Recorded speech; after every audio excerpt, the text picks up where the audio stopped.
appeasing the radical members of their party than working in good faith to keep the government open. They are trying valiantly to claim that they are doing it to fight for Americans' health care. But their $1.5 trillion wish list, which slashes funding for rural health care, as you've heard from both the Speaker and the Majority Leader, while giving taxpayer-funded health care to illegal aliens, tells a much different story. The American people see their political charade for what it is. The good news is Democrats still have time to do the right and reasonable thing. Because Republicans have done our job, there is a clean, nonpartisan continuing resolution ready in the Senate to send to President Trump's desk right now. The question is, how long? How long will Democrats hold the American people hostage to play their political games? I hope they come to their senses soon. Until then, we're going to force them to go on the record about their self-inflicted shutdown every single day. And the consequences will be theirs to own, and only theirs. With that, I'll turn it over to our conference chair, Lisa McClain.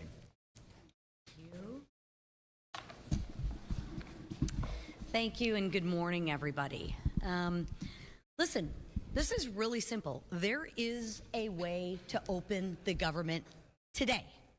Pass the clean Republican CR bill that we already passed. I mean, it's really, really simple. That's it. Just pass it, right? Goodness, Democrats have done this 13 times before, right? The same bill, 13 times before. It's really, really simple. So what's the problem now? Ask yourself, what's the problem now? Democrats want to make their most radical followers happy. They're pandering to the radical Democratic arm of their party. And you know what? They want to spend your money to do that. They want to spend your money on government benefits to illegals. Your money. Where does that $1.5 trillion come from? It comes from your pockets. And you're going to give it to illegals. Nobody wants that, except the Democrats. They're going to spend your money on a climate crusade. And they're going to spend your money on radical media outlets. Gang, this is your money. It comes out of your pockets that you work very, very hard for. And more than $1 trillion they want to spend on their radical Democratic goodies. What's more, they want to make you pay for that, all while gutting historic investments in rural health care, which is really interesting, right? What's their talking point now? Oh, healthcare, healthcare, healthcare, healthcare, right? Then ask them, why would you gut $50 billion if you care so much about healthcare from the rural healthcare, right? Because they don't have any facts. All they have is talking points, right? And they can't remember what they're talking about. Right? They're talking out of both sides of their mouth. They want to take $50 billion away from rural health care. Gee, I wonder why. And since they didn't get any of those things on a silver platter, they want to throw a fit, a tantrum, and they want to shut the government down. And guess who pays the price for that? Real Americans do. So I ask Democrats, are you okay with this? Are you okay with mothers on WIC unable to get milk for their children? Answer that question, Democrats, because with your no vote, you are voting for mothers on WIC not to be able to feed their children. Are you okay with that? Ask them that when you talk to them, right? And ask the Democrats, are you okay with soldiers wondering how they're going to make ends meet when they aren't getting paid? That's their vote when they vote for the clean CR, when they have a no vote on the clean CR. They are voting, Democrats are voting, to make sure that troops aren't getting paid. Ask them if they're okay with that. And ask them if they're okay with delaying home purchases for families and benefits of veterans, right? Enough. Enough. Stop the hijacking of our government. Stop the political games. That's why the leadership team behind me put a clean CR on the table. We didn't play any political games. We didn't add a bunch of our wish lists, a bunch of our pet projects to the CR. No, we said enough with the games. Let's put the exact same CR on the table that the Democrats voted for 13 times. And you know what they said? They said no. So if the Democrats really care about the American people, pass the clean CR, stop hijacking the American people, and stop pandering to the progressive, radical arm of their base. Thank you. Right here, yeah, right, yeah.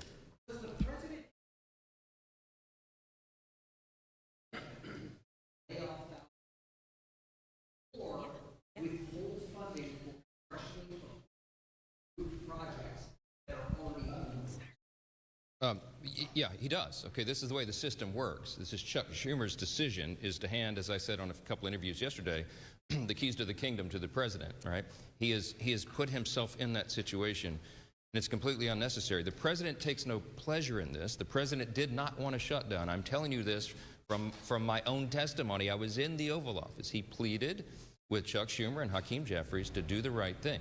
Keep the government open. We'll talk about all these other issues later because that's how the process works. But failing that, because they have decided to vote to shut the government down, they have now effectively turned off the legislative branch, the Article 2 branch of, or the Article 1, sorry, the Article 1 branch of our government, and they've turned it over to the executive, okay? So in that situation, when Congress turns off the funding and the funding runs out, it is up to the Commander-in-Chief, the President of the United States, to determine how those resources will be spent. He has that responsibility given to him by the Democrats in the Senate. They can't complain about it, and he doesn't want to do it. But in this scenario, what they have to do is make very difficult decisions. Most of the responsibility falls to Russ Vought. He's the director of the Office of Management and Budget, as you know. Whomever is seated in the chair at OMB during a shutdown has to do the same thing. Russ does this reluctantly. We had a 45-minute telephone conference with him yesterday. He talked to all the House Republicans. He takes no pleasure in this because Russ has to sit down and decide, because he's in charge of that office, which policies, personnel, and which programs are essential and which are not. That is not a fun task, and he is not enjoying that responsibility. And it could end today if the Senate Democrats would come to their senses and do the right thing for the American people. But if they don't, and if they keep the government closed, it's going to get more and more painful because the resources run out and more things have to be reduced and eliminated. Now, when he sits down as the director of OMB, he will obviously have a subjective determination on the priorities. And what do you think he would do? Because what would any OMB director do under any president? They're going to look to see for the administration's priorities first and ensure that those are funded. And so those are some very serious determinations that have to be made. We want to protect hardworking federal workers. And these are people who protect all the rest of us, by the way. We mentioned TSA agents, Border Patrol agents. Our troops, the military, are not being paid, and so they're inflicting hardship on people for no reason. Is it constitutional? Is it lawful? Is it part of our system? Of course it is. It always has been. And the Democrats are the ones who have decided to inflict the pain, not the president. Back row, back row. Share polling showing the American public is on your side. I'm wondering if those layoffs happen in mass, thousands of federal workers are eventually cut from their jobs and programs. Do you worry you're going to sort of lose the support of the public in that scenario? No, I mean, look, the reason that we're talking with you so plainly today is to explain to every single American citizen why this is happening.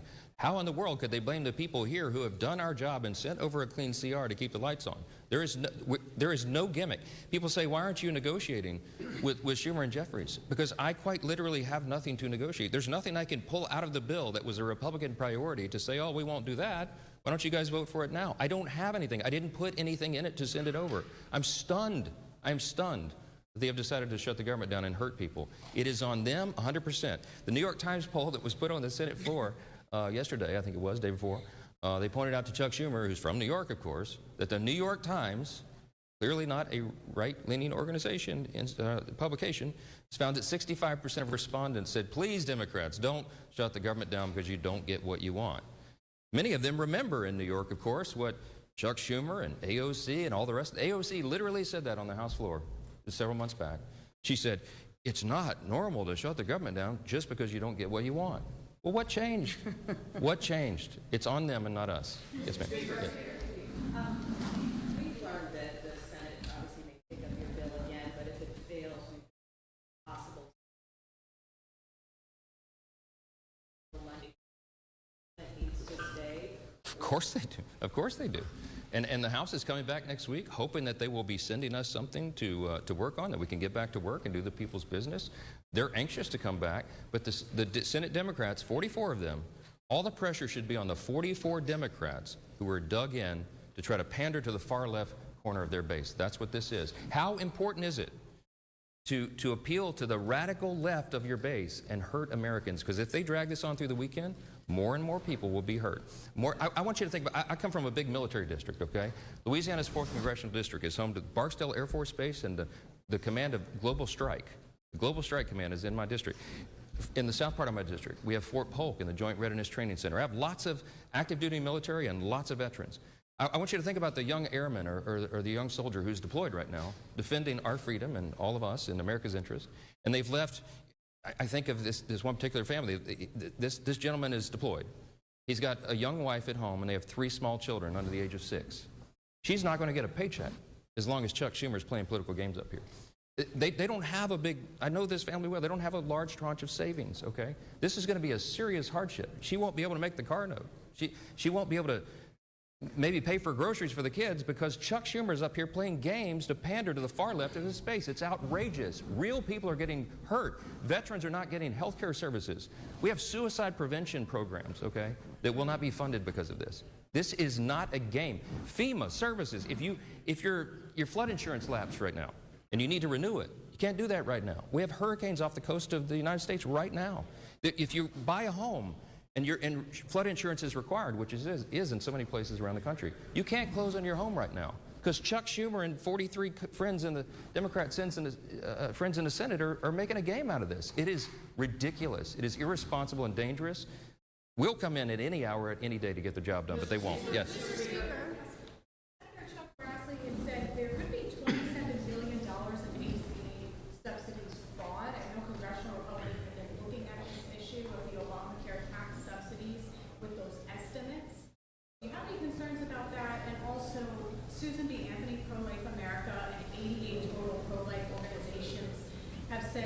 They are concerned that the Hyde Amendment is being averted with those Obamacare subsidies and that people are getting elective abortions through that program. So are conservatives concerned about this?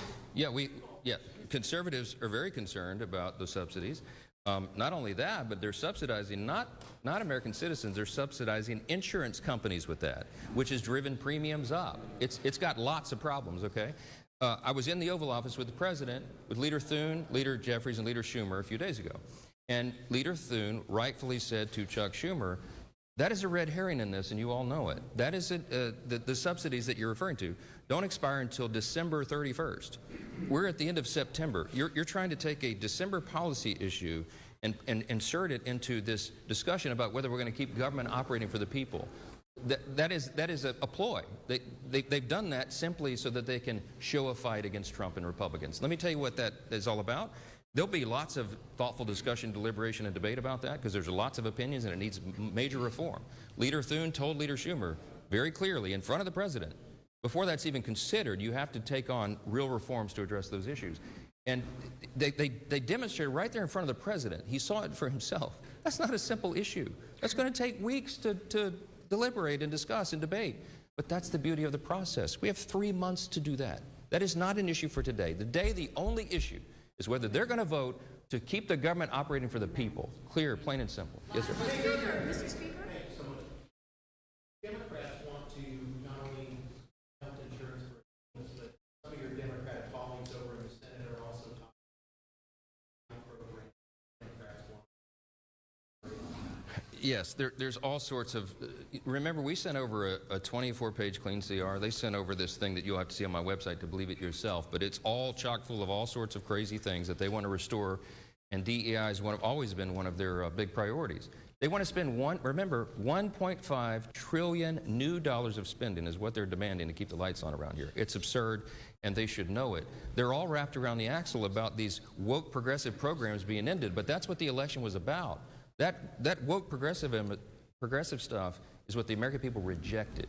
Some of our Democrat colleagues here are doubling, tripling down on it. Good luck with that. Good luck with that for the midterm election. Today, the White House with Mr. Vogt, the president posted on Truth Social this morning that the meeting is to determine which of the Democrat agencies they recommend to be cut. This is in addition to the money for New York, for the transit funding being cut, and in addition to blue states seeing their energy funding cut. Two questions on this. I mean, do you think this is political targeting? Is that appropriate? And then in addition, HUD had on its agency webpage blaming radical Democrats for this. Is that an appropriate use of taxpayer money being overtly political? It's something we haven't seen before. I think what the HUD website says is the objective truth that we're telling you right now. There are 44 Democrats in the Senate. And by the way, every Democrat in the House except one who voted to shut the government down. They are the ones that made that decision. The White House and the executive branch take no pleasure in this.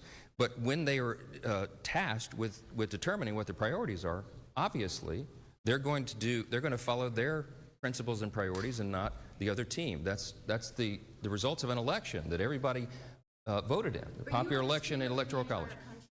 I am. And that's why I'm pleading with the entire country to call your senators, your Democrat senators, the 44 people who want to shut the government down. You should call them right now and tell them to get here and get to work and open the country up for the people.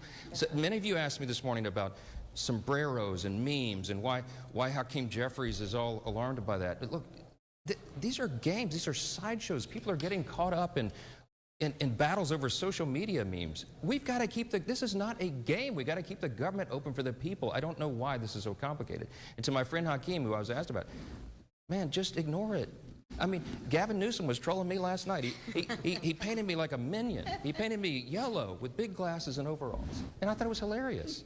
You don't respond to it. For all my friends, R's and D's, don't respond to it.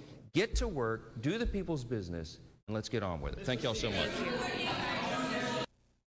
Voilà, c'était donc un point de presse équipe républicaine, notre tête li Mike Johnson au niveau de la Chambre des députés qui a expliqué encore situation que nous vivons là, madame, monsieur, gouvernement américain qui fermé dans une certaine mesure.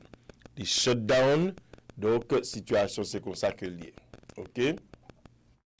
Don't fall in light and do whatever it is that Republican wants.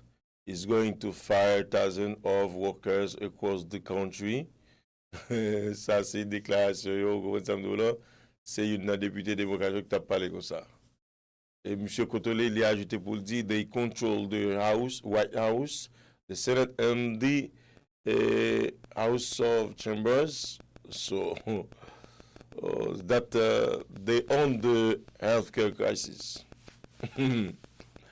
This is their own shutdown. Et comme ça, député et démocrate là comprennent la situation. Donc, mes amis, nous là, nous avons veillé, nous avons suivi et nous avons quitté nous. Nous connaissons que bah, ça a fait gros impact sur nous. Nous espérons que le Seigneur fait nous grâce. Bon, nous fait nous grâce. Le problème, ça a une solution. Nous avons quitté nous, suivre quelques notes de musique sur le réseau Pardon Pstars. Et puis, là, nous retourner. Nous connaissons le Pstars, ça va support, pas vrai? OK. Donc, son situation de crise. Situation de crise. Nous allons nous apprendre une bonne nouvelle et puis nous allons retourner musique. Opérateur musique, attendez. Nous allons continuer sur la situation pour et avec vous. Nous avons fait en sorte que nous aidons pour comprendre ce qui a passé autour de vous, d'accord? Et ça nous garde.